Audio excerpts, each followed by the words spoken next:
Hey, this is Brooke, functional medicine dietitian specializing in fertility, and this is the Fertility Dietitian podcast, where I help you uncover the barriers that are preventing you from optimizing your fertility and teach you how to work with your body to finally take home a healthy baby. Each week, I will be diving into different topics on fertility and sharing my perspective on physiology, metabolic health, nutrition, and lifestyle approaches that have helped hundreds of couples get pregnant even after years of heartache. My goal is to empower you with the knowledge you need to take back control of your fertility. Happy listening. We are talking all about iron today, and it might seem kind of surprising that this nutrient has its own whole episode, but it is a wildly important and very misunderstood nutrient. So I see a lot of barriers around iron in the couples that I work with, especially the women that I work with. So I wanted to dive in so all of you can learn more about how to assess your iron and how to support it for fertility. So iron plays a very important role in fertility and supporting a growing baby during pregnancy. But this is important, but not everyone needs to supplement iron. Unfortunately, many prenatal vitamins have iron in them, but without a full assessment of what is happening with iron in your body, it can actually be doing more harm than good. Okay, we have what is referred to as an iron recycling system in our body that helps our body produce 24 milligrams of iron daily. And it helps us use iron appropriately as long as we have the right resources on board. And by resources, I mean nutrients. Without adequate copper and vitamin A and magnesium, the system that regulates your iron is going to struggle. And even if there is enough iron in the body, it can look low on basic blood work because it is being stored in the tissues rather than transported and stored on the proteins that we want it to be stored in. Okay, so just to repeat that, iron can look low on basic blood work even if you have enough iron in the body. So what we really need to be paying attention to is how your body is using that iron and supporting that iron recycling system. Okay, this doesn't mean nobody needs iron supplementation, but it's definitely not as widely needed as we have been taught. Okay. So, reasons that iron can be dumped into the tissues include inflammation and nutrient deficiencies. Those are the two biggest reasons, especially if iron's nutrient buddies are MIA. So, this is your copper, your vitamin A, your magnesium, and a few other minerals, okay, that support how the iron is being transported and used in the body. These are very, very important pieces of that iron recycling system. Okay. So, adequate iron levels are crucial for cycle health and fertility. And inadequate iron can lead to heavy periods, anemia, risk of thyroid imbalance, and pregnancy complications. Okay. Iron needs do increase from 18 milligrams pre-pregnancy to 27 milligrams a day during pregnancy in order to support the baby's needs. But remember, we're able to make 24 milligrams a day. So we have to think about what's happening with that recycling system, okay? Not only can dysregulated iron make it more challenging to get pregnant, but if you go into pregnancy poorly using iron, it negatively impacts baby's development, impairs the thyroid, and increases the chance of premature birth. So I know you're dying to know how you know whether to supplement iron or not. Well, assessing with blood work is the first step. A standard workup for iron is going to be a CBC, also known as a complete blood count, that looks at your hemoglobin, the shape and size of red blood cells, and what's happening with white blood cells as well.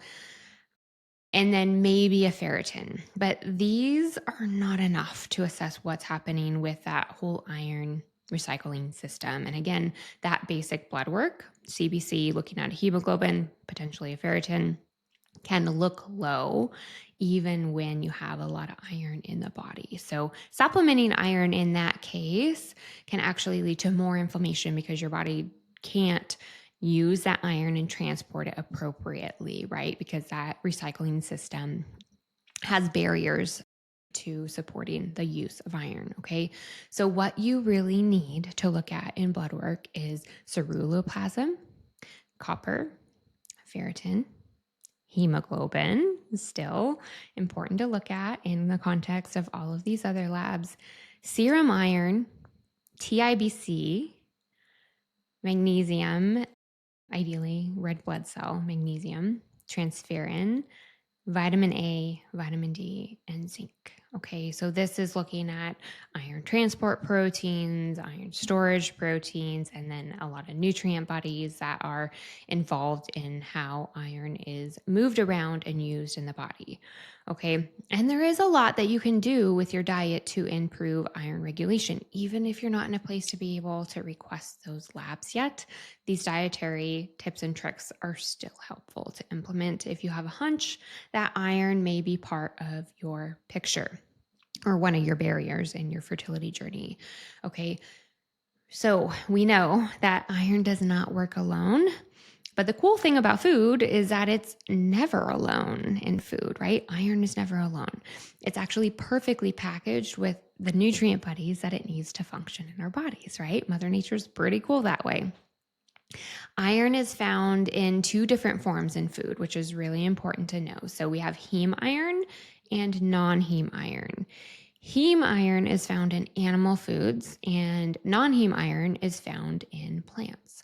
Heme iron is absorbed up to 4 times better than non-heme iron. So plants actually have compounds that inhibit iron absorption. This is why iron recommendations are about double for vegetarians. Okay. So when we're looking at ground beef, for instance, 3 ounces of ground beef has 2.7 milligrams of heme iron, making it much easier for the body to absorb, while 3.5 cups of spinach has 2.7 milligrams of iron. Also, it's non-heme iron, so you're not actually going to be absorbing that much iron. Okay, so iron-rich foods to really focus on include beef liver, oysters, sardines, beans, ground beef, and tofu. Okay, so I wouldn't be doing this conversation justice if I didn't talk more about copper's involvement in iron regulation, because it's a really important one. Copper is very important to supporting iron regulation in the body. And copper regulates iron by allowing it into the blood when needed. But if we don't have enough copper, it can't let iron out of storage and into the blood. So when we get basic lab testing, we may see that iron is low in the blood and be told to add iron, when what we really need is copper, because the iron is stuck in the tissues. Okay, so that's why you want those other labs in addition to your basic hemoglobin.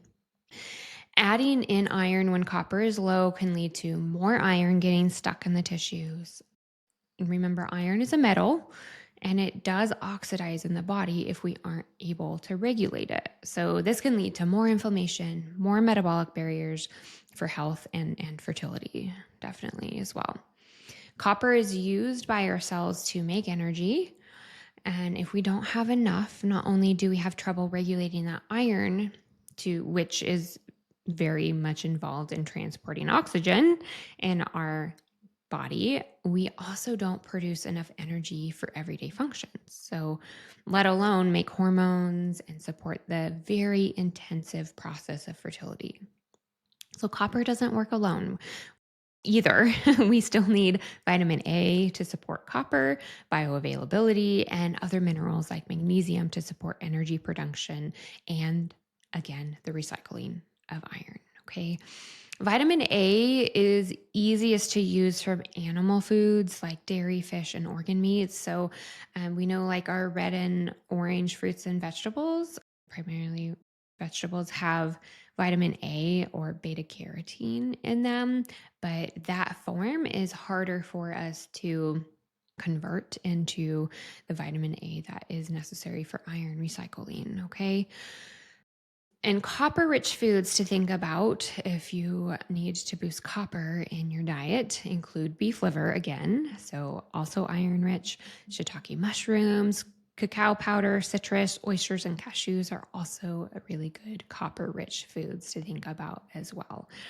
So, as you listen to this information, I want you to take away that iron is complex, but it's very, very important. So it's definitely worth diving into deeper because it does play such a big role in fertility as a whole and what's happening with inflammation and what's happening with blood flow and oxygen transport, all of which play a big role in things like follicle development, uterine environment, the health of that lining is going to be impacted by what's happening with iron regulation. Okay. So, iron certainly doesn't work alone, and supplementing it blindly can contribute to many more challenges with how your body is trying to support overall health and fertility as well. So, if you need support in this area, don't hesitate to reach out. I would love to support you.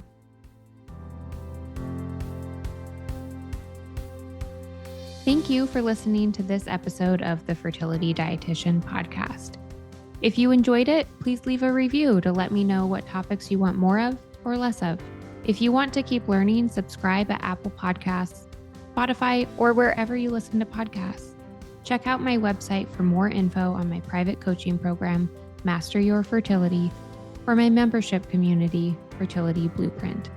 And don't forget my digital store. Come say hi on YouTube and Instagram. See you in the next episode.